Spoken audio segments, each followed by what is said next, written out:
tu aimes ce que je fais, mets un pouce bleu. Et si tu veux t'abonner, n'oublie pas de cliquer sur la cloche, comme ça tu auras les notifications pour mes prochaines vidéos. Allez, merci d'avance. Bonjour à tous, c'est Electron Libre et aujourd'hui je suis donc chez Jeep à Boulogne-Billancourt. Bonjour. Alors la concession c'est Motor Village Boulogne-Billancourt. Motor Village. Et on va vous présenter le Jeep Compass hybride rechargeable. C'est ça. Alors parle-nous un petit peu du Compass. Alors je pense qu'avant de parler un peu du Compass, il faut rentrer un peu dans l'univers Jeep. Ouais. Jeep, c'est une marque qui a été créée en 1941 qui a eu vocation à créer donc, des véhicules tout-terrain. Il y a d'ailleurs un petit mystère autour du nom Jeep, parce qu'on ne sait pas vraiment l'origine du nom Jeep, puisque le nom Jeep serait l'acronyme de General Purpose, donc usage général, mais ce serait également potentiellement un nom d'un animal dans le comics Popeye. Et les GIs, en voyant la Jeep se débrouiller très très bien, l'auraient surnommé Jeep, du nom de cet animal fantastique.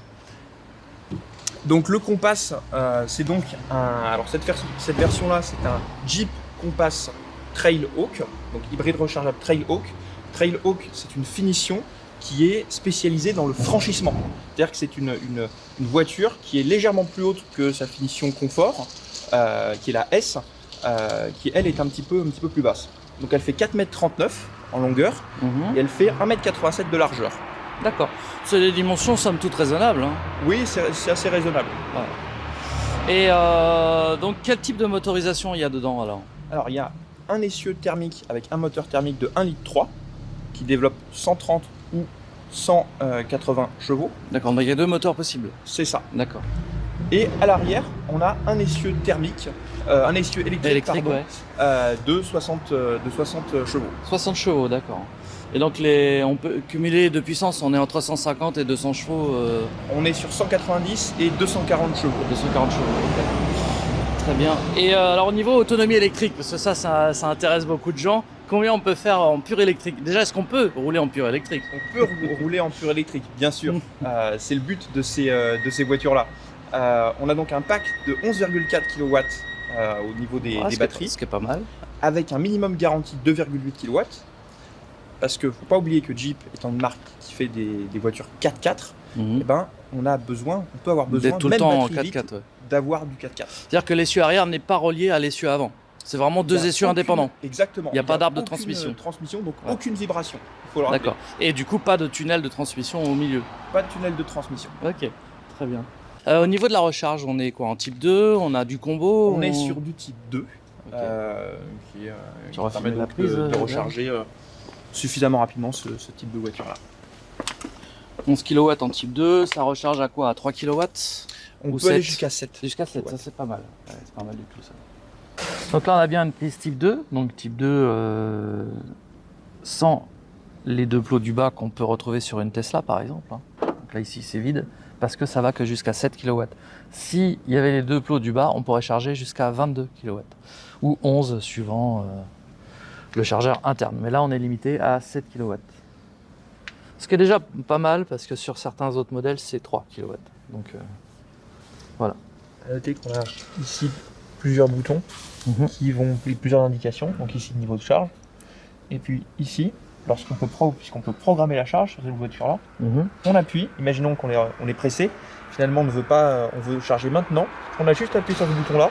Ah, et ça annule la programmation. La voiture va charger tout de suite. Ça charge tout de suite. Ça c'est bien. Ça c'est bien. Est-ce qu'on peut surveiller sa charge avec une appli ou quelque chose ou pas? Bien sûr. Oui, il y a une appli. On a une application sur laquelle on retrouve des services connectés qui vont nous permettre de fermer ou d'ouvrir les portes à distance de la voiture. Dans un parking, d'allumer les phares, parce que les clés sont très pratiques, mais les clés ont une certaine portée. Donc sur les parkings très grands, par exemple, on peut, quand on veut voir sa voiture, on peut avoir un peu de mal avec les clés, avec la portée des clés, à détecter sa voiture. Là, avec son smartphone, on peut allumer les phares de sa voiture à distance et repérer sa voiture sur un grand parking. Ah, c'est bien. On peut également programmer des recharges et programmer le chauffage, donc le conditionnement interne de la voiture. Pareil avec l'application. Avec l'application. De cette façon-là, par exemple, prenons un exemple, on est en hiver, comme aujourd'hui, on a garé sa voiture dehors, et pour ne pas venir prendre sur son autonomie électrique, on peut la laisser brancher. On peut la laisser brancher. activer le chauffage et désactiver le chauffage au moment où on débranche la voiture. De cette façon-là, on part avec une voiture chauffée et donc avec une plus grande autonomie. Très bien. Et du coup, est-ce qu'il est éligible au bonus? En tout cas, il ne doit pas y avoir de malus. Alors, il n'y a pas de malus. Il y a un bonus selon les finitions qu'on prend, parce que toutes les finitions ne sont pas éligibles, et selon les combinaisons d'options qu'on va choisir. Ah oui, parce qu'au niveau du tarif, évidemment, il ne faut pas dépasser certains seuils. Alors, on ne dépasse pas les 50 000 euros, toutes D'accord. finitions confondues, mais c'est le grammage de CO2 qu'il ne faut pas dépasser. Il ne faut pas qu'on dépasse les 50 grammes. Ah, donc oui, si on prend le moteur de 180 chevaux, par exemple, on doit plus être... On est toujours éligible, mais ça va être plutôt des options type des toits ouvrants, ou des oui. packs cuir qui vont faire bouger, en fait, D'accord. le grammage de CO2. Ils prennent en compte les options, pas Bien que sûr. la motorisation, d'accord. Ah oui, parce que ça augmente le poids. Ça augmente le poids, Ouais. donc, ou ça diminue l'aérodynamisme de la voiture, Ouais, ouais. et donc elle émet, Ouais, donc plus de CO2. Effectivement, ouais. Ah, il faut pas grand-chose. Hein. Non, C'est à savoir. Hein. On joue toujours dans cette Et alors, industrie-là. la question que beaucoup de gens vont me poser, c'est sûr, est-ce qu'on peut tracter? Oui, on peut tracter jusqu'à 1000 kg. D'accord. Bon, bah, c'est bien. Déjà, on peut tracter. Ok. C'est ouvert, on peut regarder dedans. Normalement, j'ai les clés. Voilà. ASY filme un peu l'intérieur. Donc là, on est dans la finition la plus haut de gamme. Alors, c'est pas la plus haut de gamme. La plus haut de gamme, c'est la S. D'accord. Celle-ci, c'est une finition qui est haut de gamme, mais qui Ouais. est plutôt typée franchissement. D'accord, oui, ok. 5 places, 5 places, bien sûr. avec un coffre de combien de litres, vous savez? Alors, on est sur 420 litres. Oh, c'est un bon coffre déjà. Voilà. Est-ce que vous voulez qu'on l'ouvre peut-être ou Ouais, que- ouais, pourquoi pas, ouais, bien sûr. Oui, l'intérieur est chouette. Hein. Oui, c'est bien fini.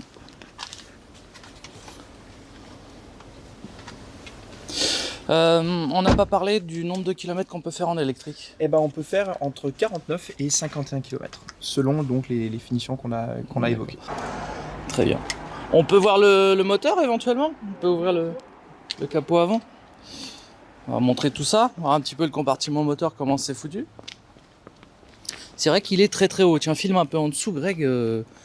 C'est vrai que là, celui-là, on passe partout. Hein.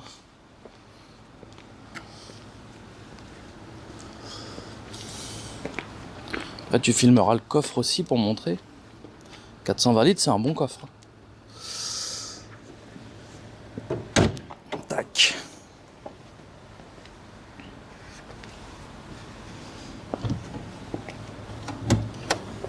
Voilà. Alors évidemment, c'est pas un gros moteur. Hein. Celui-là, c'est lequel? C'est le C'est le 240 celui-ci. 240 chevaux, donc le plus puissant. Avec la batterie 12 volts là. Du coup, la batterie, elle est placée où? Dans le plancher ou à l'arrière? Elle est placée dans le plancher. Elle est placée donc à la place où il y avait le tunnel central, mais légèrement plus bas. D'accord. Et ça n'empêche rien pour les franchissements, ça gêne pas du tout. Elle est, Non, non, elle est non. assez haute pour. Ça reste une vraie Jeep. On peut faire Voilà, du c'est ça. franchissement Oui, et- parce que ça peut se poser question quand on fait du franchissement. La batterie, il faudrait pas qu'elle s'abîme à cause d'un caillou. Bien sûr. J'imagine qu'il y a une protection. Il y a des plaques à l'avant et à l'arrière de manière Ouais. à protéger tout l'ensemble tout l'ensemble moteur. de la mécanique. Voilà. Ok. Très bien. Pneus adaptés évidemment Donc on est au sur des tout-terrain. pneus, M+S avec des jantes 17 pouces.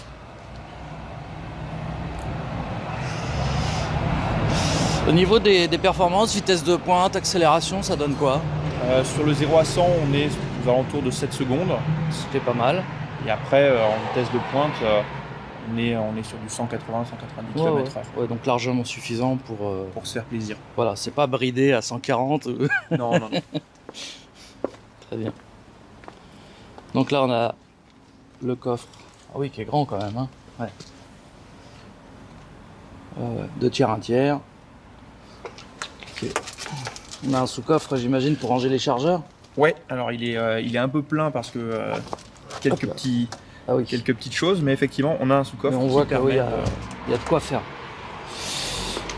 Très bien. Donc ici, on a la trappe à essence côté droit et la prise de charge côté gauche qui, je le rappelle, est une type 2 jusqu'à 7 kW. C'est ça. Voilà. Donc là, on est sur le modèle S, hein, c'est ça? C'est ça, on est sur un S, donc il y a également la puissance de 240 chevaux. D'accord. Alors, ce qu'il ne faut pas oublier de dire, c'est que comment reconnaître une Jeep hybride rechargeable d'une Jeep classique? Parce qu'il y a quelques petits détails. Oui. Il y a notamment ici qu'on passe ce sera écrit en bleu. D'accord. Et Renegade, on le verra tout à l'heure, il y a une Pareil. petite, au niveau de la petite croix, il y a une petite croix bleue qui indique que c'est un hybride rechargeable. D'accord. Là, par contre, on est sur une taille de jante nettement supérieure. Hein. On est sur des 19 pouces. Ouais. Qui sont des jantes 19 pouces. Et l'intérieur, les sièges me semblent aussi plus baquets un peu, hein, plus enveloppants. Je sais pas si c'est une impression ou... C'est un peu une impression. Après, on a également une série qui est un peu différente sur le... Ouais, sur c'est le design peut-être qui est... Ouais, c'est joli. Hein. Est-ce qu'il y a d'autres coloris proposés par exemple en intérieur? On peut avoir un intérieur plus clair ou c'est que du noir? Alors, on a surtout des tissus de couleur noire, des cuirs de couleur noire. Au niveau des couleurs extérieures, on aura des rouges, des bleus, des blancs et puis également des couleurs foncées, D'accord. comme ici. À noter, alors ça se voit pas sur celui-ci comme il est tout noir, mais on peut avoir des bicolores, c'est-à-dire des voitures qui ont donc une carrosserie d'une certaine couleur et le toit de couleur noire. Mhm. Et je vois que les carreaux sont très très teintés à l'arrière, c'est d'origine? C'est d'origine, bien Ok. sûr. Ok.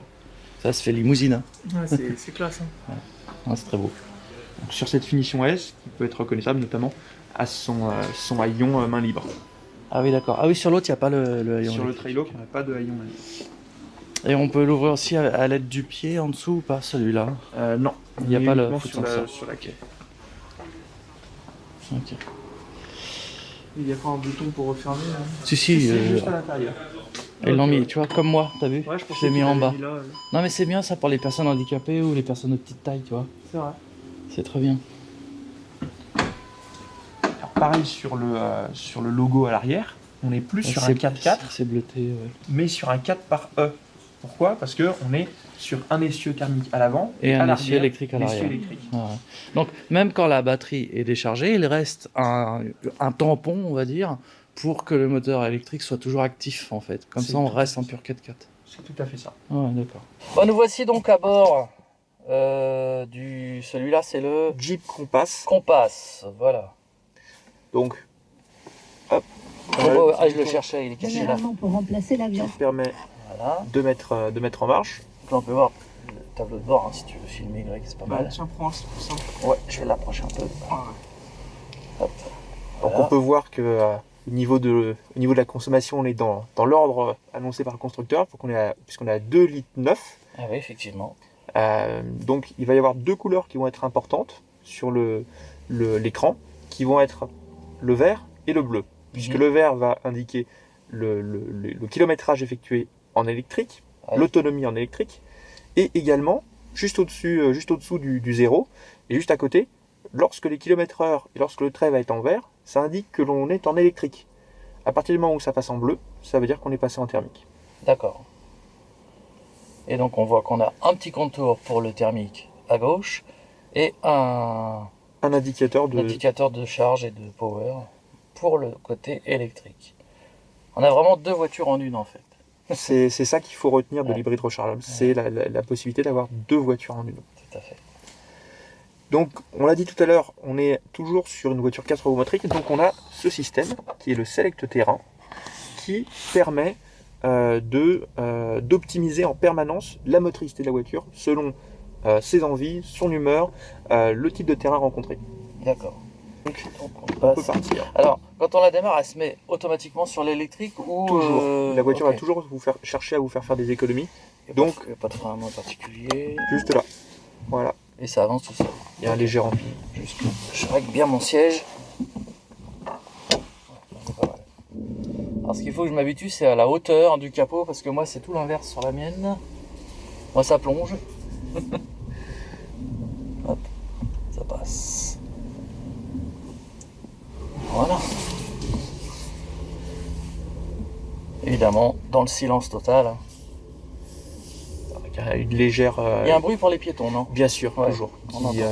Qui s'éteindra à 25 km/h. Puisque D'accord. le bruit du roulement sera suffisamment audible pour les piétons. Gauche ou droite? On va partir à gauche. Allez, c'est parti. Personne. Ok.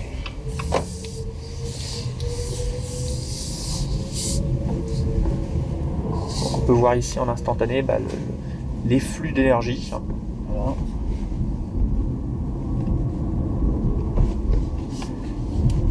donc avec tous les historiques de la voiture, donc les distances parcourues, en quel mode, si on a utilisé de la régénération, puis avoir accès aux autres paramètres qu'on évite de régler en roulant. Ouais, ouais, c'est bien, j'ai un passager pour le faire. C'est pratique. Ouais. Donc là, on voit que je récupère de l'énergie, évidemment. On peut en récupérer. Pardon.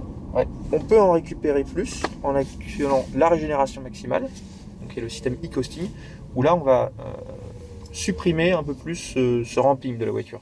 Lorsqu'on va lever le pied, la voiture va toujours régénérer. Là, elle avance toute seule. Quand on est... Alors il y a toujours le ramping, mais lorsqu'on va lever le pied à vitesse plus élevée, la voiture va ralentir. Après, la direction est extrêmement souple. On peut la durcir ou ça reste comme ça en fait? Non, ça va rester comme ceci. C'est vrai qu'elle est très souple. Hein. On n'a vraiment pas l'impression d'avoir une voiture de 2 tonnes entre les mains parce que c'est extrêmement assisté en fait. Toujours tout droit. Toujours tout droit. Donc si par exemple j'avais besoin d'une accélération franche, ça passerait certainement en thermique aussi. J'imagine que les deux vont se cumuler. Oui, la puissance va se pour cumuler. donner toute la puissance. Hein. Tant qu'on a le pied léger, on est en électrique. Jusqu'à un certain seuil, on va dire, j'imagine. On peut avoir le pied un peu plus lourd. Plus lourd, voilà. Mais effectivement, si la voiture détecte une urgence dans la demande d'accélération, elle va mettre les deux. Voilà. Dans le cas d'un dépassement, par exemple, on peut Et là, calibrer un peu trop juste. Si j'accélère un peu plus franchement, ouais, ça reste en électrique.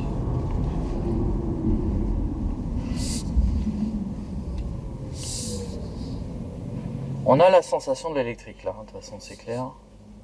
Tant que le moteur ne démarre pas. Bien que la transition se fasse assez en douceur entre ouais, les deux modes. Je pense qu'on le verra tout à l'heure, hein, j'imagine que. Quand on aura effectivement appuyé là. Je continue tout droit? Oui, on continue tout droit. Ouais.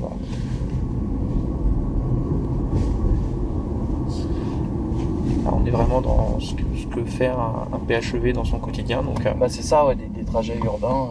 De la ville. Ouais, ça accélère bien, même en électrique. On peut déjà accélérer comme il faut, quoi. À noter qu'on peut également, comme toujours, paramétrer sur une hybride rechargeable ces modes de conduite avec les 3 touches qui sont ici. Voilà, on peut mettre également en mode sport, j'ai vu aussi. Alors ça c'est sur le select terrain, qui sera juste ici. Ah oui. Et du coup, si on met en mode sport, est-ce que ça va couper l'électrique pour donner toute la puissance? Alors de toute façon, il y a des lois de passage qui vont imposer, là où oui, on est passé en mode thermique, et puis on ne peut pas croiser entre guillemets, c'est-à-dire que entre la demande de 4 roues motrices, entre la sélection des énergies, on ne peut pas avoir de croisement des commandes, entre guillemets, si on peut dire. C'est-à-dire qu'on ne peut pas faire des choses impossibles. La voiture est toujours paramétrée pour ajuster les différents réglages en fonction de ce que l'on veut. D'accord. J'ai vu aussi qu'il y a une boîte de vitesse. Oui. Combien de rapports elle fait? 6 rapports. 6 rapports, ouais. Là, on a bien senti un rapport passer, en fait, quand on s'est mis en thermique. Donc là, on s'est remis en auto, j'imagine que le thermique va s'arrêter. Le thermique va s'arrêter. Il y a un cycle. Ouais, il faut qu'il chauffe. C'est ça. Il faut un temps de chauffe. Ouais, normal. Une fois qu'il a démarré, on ne peut pas le couper comme ça à froid, c'est pas conseillé.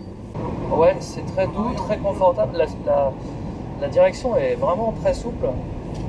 Et puis, non, c'est agréable à conduire. Hein.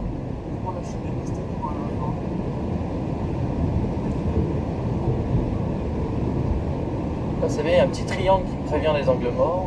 Il y a cette assistance-là, et puis il y a également le... On va le laisser passer. Voilà, ouais, c'est ça qui bip. C'est l'angle mort. Visuel et auditif, de cette façon-là, on est sûr de ne pas le louper. Ah, la thermique s'est remis en route là. Parce qu'on a demandé une accélération qui était parfois un peu, qui était peut-être un peu plus franche. Ouais. Et on est repassé en électrique tout de suite, aussitôt. Ouais, en fait, il se met en route juste vraiment pour donner la pleine puissance et il s'éteint immédiatement dès qu'on relâche un peu le... Quand le moteur va être chaud, effectivement, il s'éteint tout de suite, puisqu'il n'a pas besoin de monter en température, comme on l'a vu tout à l'heure. Par contre, si on force électrique ici, parce que là on est en mode hybride, mais si là on est en mode hybride. Si on met électrique, là il se déclenchera plus. Voilà. Il se déclenchera plus sauf cas d'urgence. Ouais, sauf si vraiment je mets des pieds dedans, quoi. Voilà. Et là, effectivement, là je peux accélérer un peu plus sans que l'électrique, sans que le thermique se mette en route. C'est ce que je voulais voir. Voilà, on roule à plus de 100. toujours en électrique. Pourquoi en électrique, c'est une propulsion? C'est une propulsion. Alors là, on est en propulsion du coup, effectivement.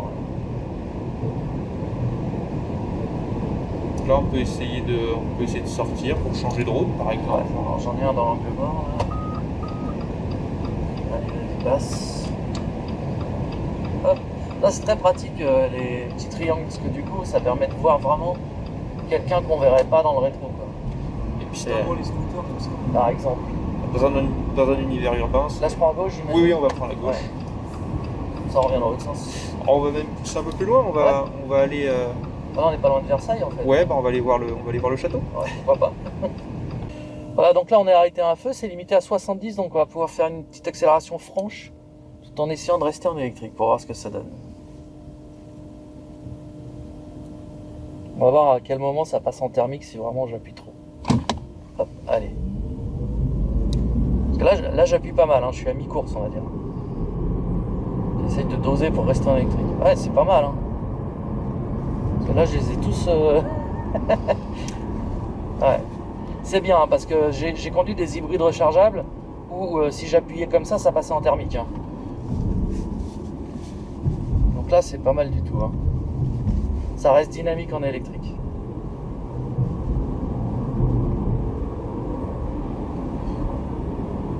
Parce que bon, c'est bien de rouler en électrique, mais il ne faut pas non plus se brider dans son plaisir de conduite. Si c'est pour avoir le pied sur un œuf, c'est pénible. Alors que là, non, j'ai accéléré vraiment franchement. Je m'attendais même à ce que ça passe en thermique. Et non, pas du tout. Donc non, bien. C'est positif. On a une belle descente, ça va régénérer. Alors, donc là, on est dans une montée terrible. Hein. Mais limitée à 50, donc on va se contenter de rouler à 50. Et cela dit, effectivement, on est parti en bas de la montée avec 23 km d'autonomie. Ça fait un moment qu'on roule d'ailleurs et je trouve que l'autonomie est très bonne. Hein, parce qu'il fait 0 degré là quand même. Hein. Et là, on arrive en haut de la montée. Non, pas encore. Non, ça grimpe encore un peu. Ça grimpe pendant un bon moment. On roule à 55, 56. Il faut faire gaffe, c'est 50. Mais pour l'instant, ça perd pas trop, 22. Ça va. Hein. Non, l'autonomie affichée est quand même assez fiable. Hein. Voilà, 21. On a passé la montée. Mais c'est pas mal. Hein. Alors qu'est-ce qu'elle est agréable à conduire. Là, pour le coup, elle est confortable, silencieux. Ce que je disais tout à l'heure, c'est qu'il n'y a pas de bruit de roulement avec les gros pneus pourtant. Non, c'est vraiment bien. Conduite zen. Bon, du coup, qu'est-ce qu'on fait? On signe les bons de commande en revenant à la concession. Je reprends votre Tesla. Je vais en prendre deux. Non, je suis amoureux de ma Tesla, c'est mort. De toute façon, Tesla, c'est un univers. Non, mais pour quelqu'un qui hésite à passer à l'électrique et qui veut quelque chose d'intermédiaire, bah, c'est un très bon compromis parce qu'on a une réelle autonomie électrique vraiment réelle pour le quotidien, pour tout ce qu'on a envie de faire sans consommer d'essence. Et quand on veut aller plus loin, on met de l'essence et puis c'est tout. Mais c'est vrai qu'on est du coup éligible à un bonus et non à un malus tout en ayant un 4x4. C'est quand même pas mal. Je vais à gauche. On va continuer en direction. Donc c'est quand même pas mal. Au niveau consommation, on est à peu près à 3 litres, 3 litres et demi. Donc c'est super. Pour une grosse bagnole comme ça, c'est quand même vachement bien. Non, c'est très positif. Et si on veut continuer de rouler avec ce genre de voiture, des 4x4 ou des SUV, malheureusement, on peut plus se permettre de rouler avec des gros moteurs et des trucs qui consomment à fond parce que on va se faire allumer. Je vais à droite. Oui. Hop là. On va se faire allumer, tandis que là, on garde un plaisir de conduire indéniable et éligible à un bonus. Et voilà. Bon c'est la fin de cet essai, nous sommes arrivés et il nous reste encore 15 km d'autonomie. C'est plutôt bien, hein. Surtout qu'on a bien roulé. Hein. Plutôt positif. On a été de Boulogne à Versailles en passant par l'autoroute. Alors là ça passe. Hop. Je vais me mettre là. Hein. Bien sûr. En tout cas, très content de cet essai, véhicule très agréable à conduire. J'allais chercher là, on voit que j'ai l'habitude de... Et oui, l'habitude Tesla. On peut voir la caméra de recul en même temps. Voilà. Et un véhicule très facile à prendre en main, très agréable à conduire, très silencieux, ultra confortable.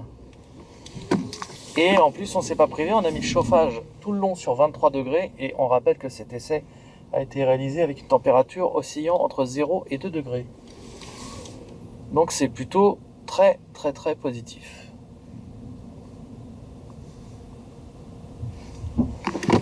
Et voilà, c'est la fin de cet essai. Maintenant, on va passer à la Renegade, qui est son équivalent en plus petit en fait. Hein. C'est ça. Voilà, ce sera à peu près les mêmes choses. Mais en tout cas, vraiment un très bon véhicule. Alors, on rappelle que l'hybride rechargeable, il faut quand même avoir une possibilité de se recharger pour que ce véhicule ait un réel intérêt.